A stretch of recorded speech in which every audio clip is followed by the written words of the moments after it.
பழம் வளர்த்த தந்தை. சிறுகதை. ஆசிரியர் ராஜலட்சுமி அவர்கள்.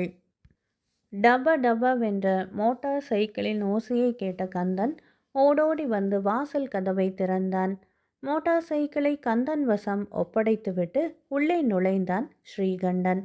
நாற்காலியில் அமர்ந்து பூட்ஸுகளை கலற்றியபடியே, அப்பா எங்கே இருக்கிறார் கந்தா என்று வினவினான். கந்தன், மாடியில் அவருடைய அறையில்தான் இருக்கிறார் என்று கூறி முடிப்பதற்குள் மாடியிலிருந்து ஆளாள சுந்தரமே இறங்கி வந்து விட்டார். டேய் கந்தா, ஏண்டா சும்மா நிற்கிறாய்? சின்னையாவுக்கு காபி பலகாரமெல்லாம் எடுத்து வா என்று அவனுக்கு உத்தரவு கொடுத்துவிட்டு மகனை நோக்கி திரும்பி, ஏனப்பா ஸ்ரீகண்டா, இன்று ஏன் இவ்வளவு நேரம்? 4 மணியிலிருந்து உனக்காக காத்திருந்து விட்டு இப்பொழுதுதான் மாடியில் போய் படுத்தேன். அப்படியே தூங்கிவிட்டிருக்கிறேன் என்று கூறினார். இன்று ஸ்டேஷனில் கொஞ்சம் அதிகப்படியான வேலை இருந்தது. என்னை விசேஷ வேலையில் மாற்றியிருக்கிறார்கள். கொழும்புவில் இருந்து கள்ளத்தனமாக கடிகாரம், பேனா முதலிய சாமான்கள் கடத்தப்படுகின்றன. பீப்பாய் பீப்பாயாக சாராயம் கொண்டு வரப்படுகின்றனதாம். இந்த கடத்தல் வியாபாரம் செய்யும் கோஷ்டியின் தலைவனை கண்டுபிடிப்பதற்காகத்தான் என்னை போட்டிருக்கிறார்கள். அது சம்பந்தமான பழைய ஃபைல்களை படிக்க வேண்டி இருந்தது. அதனால் தான் இன்றைக்கு இவ்வளவு நேரமாகிவிட்டது. மகனின் கூற்றை கேட்ட ஆளாள சுந்தரத்தின் முகம் மாறுதல் அடைந்தது. சிறிது நேரம் அவர் மௌனமாக இருந்தார். பிறகு, இதற்குத்தான் இந்த போலீஸ் வேலையே வேண்டாம் என்றேன். எப்பொழுது பார்த்தாலும் திருடர்களுடனும் கொள்ளைக்காரர்களுடனுமே பழக வேண்டி இருக்கிறது. எந்த சமயத்தில் யாரிடமிருந்து எப்படிப்பட்ட ஆபத்து வருமோ என்று நான் பயந்து கொண்டே இருக்கிறேன். நமக்கு இருக்கும் சொத்துக்கு நீ வேலை பார்க்க வேண்டிய அவசியமே இல்லை. பேசாமல் வீட்டோடு இருந்து கொண்டு காலகாலத்தில் கல்யாணத்தையும் செய்து கொண்டு வீட்டில் விளையாடி மகிழ எனக்கு ஒரு பேரனை பெற்றுக் கொடுக்க கூடாதா என்றார் ஆளாள சுந்தரம் மிகுந்த ஆவலுடன். அப்பா, உங்களுக்கு பேரன் வேண்டுமென்றால் அதற்கு நான் வேலையை விட வேண்டிய அவசியம் என்ன வந்தது? வேலையின்றி சோம்பேறியாக வீட்டில் உட்கார்ந்து இருப்பது என் மனம் சிறிதும் விரும்பவே இல்லை. எனக்கு பிடித்தமானதும் இந்த போலீஸ் வேலைதான். நீதி தவறி நடக்கும் கயவர்களை கண்டுபிடிக்கும் சட்டத்தின் காவலனாக இருப்பதையே நான் பெரிதும் விரும்புகிறேன். உங்கள் கவலை எனக்கு புரிகிறது. ஒரு விதமான ஆபத்தும் நேரிடாதபடி நான் என்னை காத்துக்கொள்கிறேன். நான் இன்று இரவே புறப்படுகிறேன் என்றான் ஸ்ரீகண்டன். அன்று இரவு ஸ்ரீகண்டன் ரயிலில் செல்லும் பொழுதும் கூட ஆளாள சுந்தரத்துக்கு தன்மேல் உள்ள அன்பை எண்ணி வியந்து கொண்டுதான் சென்றான். இத்தனைக்கும் ஆளாள சுந்தரம் அவனுடைய வளர்ப்பு தந்தைதான். அவர் அவனுடைய வளர்ப்பு தந்தை என்பதும் கூட சமீபத்தில் தான் அவனுக்கு தெரிய வந்தது. அந்த ஊரில் நடந்த திருவிழாவின் போது பெற்றோர்களை பிரிந்துவிட்ட ஒரு சிறுவன் போலீஸ் ஸ்டேஷனுக்கு கொண்டு வரப்பட்டான். 2-3 நாட்களாகியும் குழந்தையை பெற்றுக்கொள்ள ஒருவரும் வரவில்லை. எனவே ஸ்ரீகண்டன் அந்த சிறுவனை ஒரு அனாதை ஆசிரமத்தில் சேர்த்து விட்டான். அன்று இரவு அந்த விஷயத்தை பற்றி தன் தந்தையிடம் ஸ்ரீகண்டன் கூறிய பொழுது ஆளாள சுந்தரம், நீ கூட இப்படித்தான் எனக்கு கிடைத்தாய் என்று கூறினார். இதை கேட்ட ஸ்ரீகண்டன் வியப்புடன், என்னப்பா சொல்லுகிறீர்கள்? அப்படியானால் நான் உங்கள் சொந்த புதல்வன் இல்லையா? இதுவரையிலும் எனக்கு இந்த விஷயத்தை பற்றி நீங்கள் ஏன் சொல்லவே இல்லை என்று கேள்விகளை அடுக்கினான். ஸ்ரீகண்டா, பொறுமையாக இரு, எல்லா விவரமும் சொல்லுகிறேன். பட்டணத்தில் நடந்து கொண்டிருந்த பொருட்காட்சி சாலையிலே இந்த மாதிரி தவறிப்போன குழந்தைகளை வைத்து கொள்வதற்காக ஒரு விடுதி இருந்தது. அந்த விடுதிக்கு ஒரு நாள் இரவு 7 மணிக்கு நீ வந்து சேர்ந்தாய். தொடர்ந்து 3 நாட்கள் பல முறை ஒலிபெருக்கியில் அறிவித்தும் உன்னை அழைத்து செல்ல ஒருவருமே வரவில்லை. அதனால் பொருட்காட்சி நிர்வாகிகள் என்ன செய்வது என்று யோசித்து கொண்டு இருக்கையில் எதேச்சியாக அங்கு சென்ற நான் உன்னை வளர்ப்பதாக கூறினேன். அவர்களும் சம்மதித்தார்கள். இந்த விஷயத்தை உன்னிடம் கூறினால் நீ வீணாக மனம் வருந்துவாய் என்று தான் சொல்லவில்லை என்றார். இதை கேட்டதிலிருந்து ஸ்ரீகண்டனுக்கு அவர் மேல் இருந்த அன்பும் மதிப்பும் மேலும் பன்மடங்காக உயர்ந்தது. முத்துப்பட்டணத்தை அடைந்தவுடன் ஸ்ரீகண்டன் தீவிரமாக துப்புகள் சேகரிக்க தொடங்கினான். கோவலம் என்ற கிராமத்தில்தான் அவனுக்கு வேண்டிய துப்பு கிடைத்தது. அந்த கிராமத்தில் வாழும் ஜனங்கள் அனைவரும் மீன் பிடிக்கும் பரதவர்கள், ஆழ்கடலையே நம்பி வாழ்பவர்கள். அவர்களில் பெரும்பான்மையானோர் கூரை குடிசைகளில் வாழும் ஏழைகள் தான். அந்த ஊருக்குள் சென்ற ஸ்ரீகண்டனுக்கு பல மீன்களுக்கு நடுவில் இருக்கும் திமிங்கலத்தைப் போல பல கூரை குடிசைகளுக்கு நடுவில் இருந்த அந்த புதிய ஓட்டு வீடு வியப்பை அளித்தது. அதற்கு அடுத்தாற்போல் இருந்த குடிசையின் வாசல் திண்ணையிலே போய் உட்கார்ந்து கொண்டான். உள்ளே இருந்து வந்த கிழவி, "யாரப்பா நீ? உனக்கு என்ன வேண்டும்?" என்றாள். "அடுத்த ஊருக்கு போய்க் கொண்டு இருக்கிறேன் ஆச்சி. களைப்பாக இருந்ததால் இப்படி உட்கார்ந்தேன்.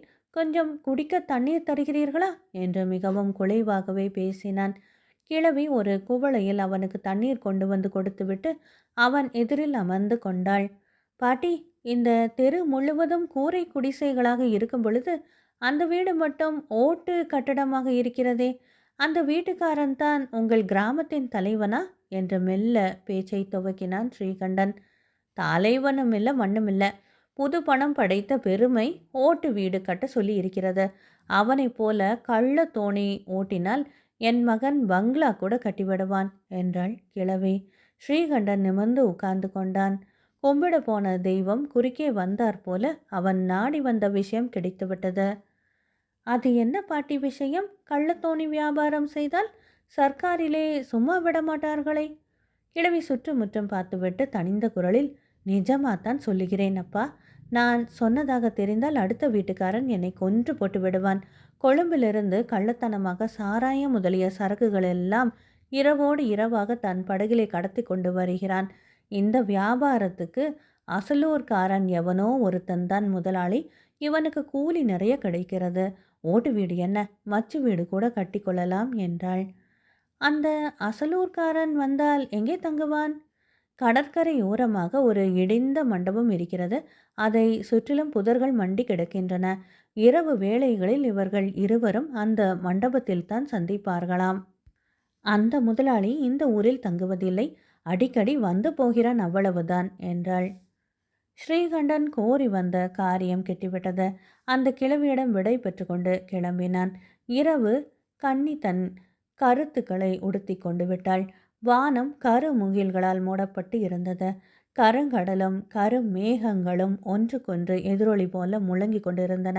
ஸ்ரீகண்டன் கடற்கரை பால் மண்டபத்தை நோக்கி நடந்தான். மழை சிறு தூறலாக விழ ஆரம்பித்தது.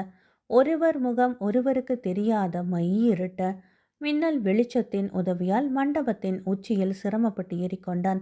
சற்று நேரத்துக்கெல்லாம் யாரோ ஒருவன் மண்டபத்தை நோக்கி வரும் அரவம் கேட்டது. ஸ்ரீகண்டன் ஜாக்கிரதையாக பதுங்கிக் கொண்டான். சிறிது நேரத்தில் இன்னொருவனும் அங்கே வந்த சத்தம் கேட்டது. முதலில் வந்தவன் மெதுவாக, "யாரது?" என்றான். "நான் தான், ரூபாய்" என்று பதில் வந்தது. முதல்வன், "அப்படியானால் நான் தான் தோணி" என்று பதில் கொடுக்கவே இருவரும் தனிந்த குரலில் பேச ஆரம்பித்தனர். ஸ்ரீகண்டன் அவர்களது சம்பாஷணையை கேட்பதற்காக காதை தீட்டிக்கொண்டான். "டேய் முனியா, இந்த வாரம் சரக்கு பிடிக்க போக வேண்டாம். இந்த பக்கங்களிலெல்லாம் செந்தலை புலிகளின் நடமாட்டம் அதிகமாக இருக்கிறது. நீ தோணியை தள்ளி கொண்டு போய் கொழும்பில் இருக்கும் அந்த சரக்கு மாஸ்டரிடம் செய்தியை தெரிவித்துவிட்டு வா. அடுத்த மாதம் முதலில் வருவதாக கூறிவிட்டு வா" என்று அவர்களில் ஒருவன் கூறிக்கொண்டிருக்கும் பொழுதே பளீரென்று ஒரு மின்னல் வெட்டியது. அந்த ஒரு கணத்தில் மண்டபத்தில் இருந்த இருவர் முகங்களும் ஸ்ரீகண்டனுக்கு பளிச்சென்று தெரிந்தன. மண்டபத்தினுள் செம்படவனுடன் கூட நின்று பேசிக்கொண்டு இருந்தவர் ஆளாள சுந்தரம்தான் என்பதை உணர்ந்தவுடன் ஏக காலத்தில் நூற்றுக்கணக்கான தேள்கள் அவனை கொட்டியது போன்ற உணர்ச்சி அவனுக்கு ஏற்பட்டதில் வியப்பு என்ன இருக்கிறது? அவனது அன்புக்கும் மதிப்புக்கும் பாத்திரமான அவனது தந்தை அனாதையாக சீரழிய வேண்டி அவனை ஆளாக்கிவிட்ட உத்தம புருஷர் இத்தகைய இழிவான செயலில் இறங்குவார் என்று அவனால் கனவில் கூட கண்டிருக்க முடியாது. தான் சட்டத்தின் காவலில் நின்று பெருமைப்பட்டு கொண்டிருக்கும் பொழுது தன் தந்தையே சட்டத்தை மீறுபவர் என்பதை அறிந்தவுடன் அவன் இதயத்தை யாரோ கசக்கி பிழிவது போல இருந்தது. மெல்ல இறங்கி ஊரை நோக்கி நடக்கலானான். பல நாட்கள் நோயிலே கிடந்து எழுந்தவனைப் போல அவன் கால்கள் தள்ளாடின. மறுநாள் காலையில் ஆபீஸிலே 4 நாட்கள் லீவு போட்டுவிட்டு தன் சொந்த ஊருக்கு திரும்பினான்.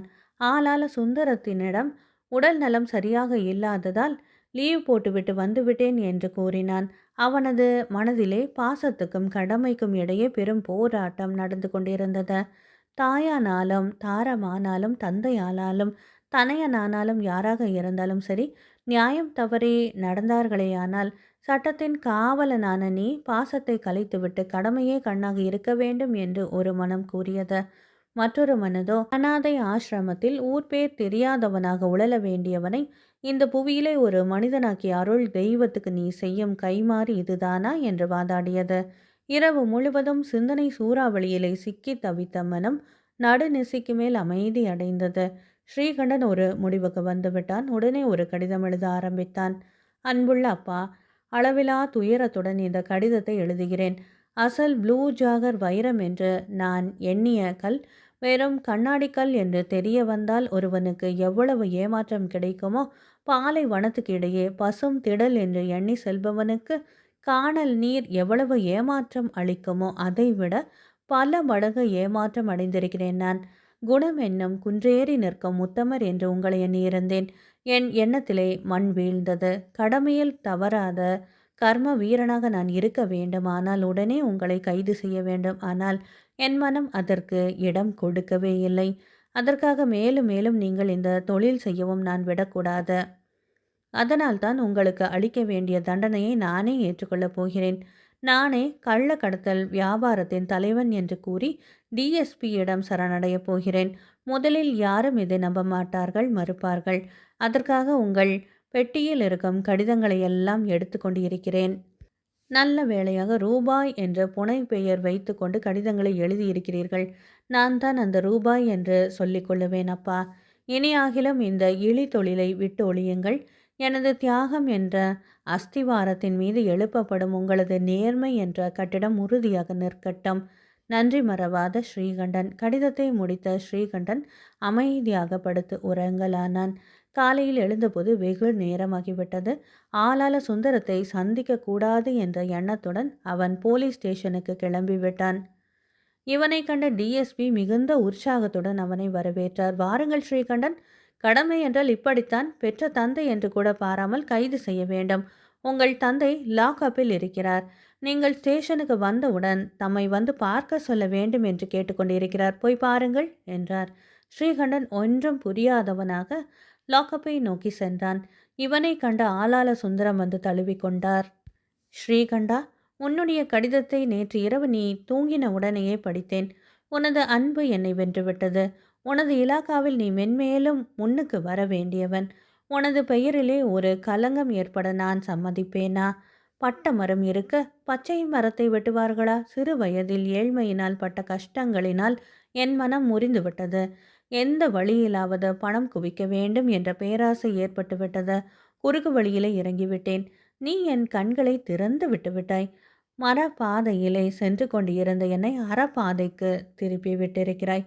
இந்த உலகிலே அன்பின் சக்தியை பற்றி கேள்விப்பட்டிருக்கிறேன். அன்பு அறத்தை வளர்க்கும் என்பதை இன்றுதான் கண்கூடாக கண்டேன். எனக்காக வருத்தப்படாதே. இரு கான்ஸ்டபிள்களிடம் நீதான் என்னை கைது செய்து அனுப்பிவிட்டதாக சொல்லியிருக்கிறேன். 5-6 வருடங்களுக்கு பிறகு மீண்டும் சந்திப்போம். போய் வா என்றார்.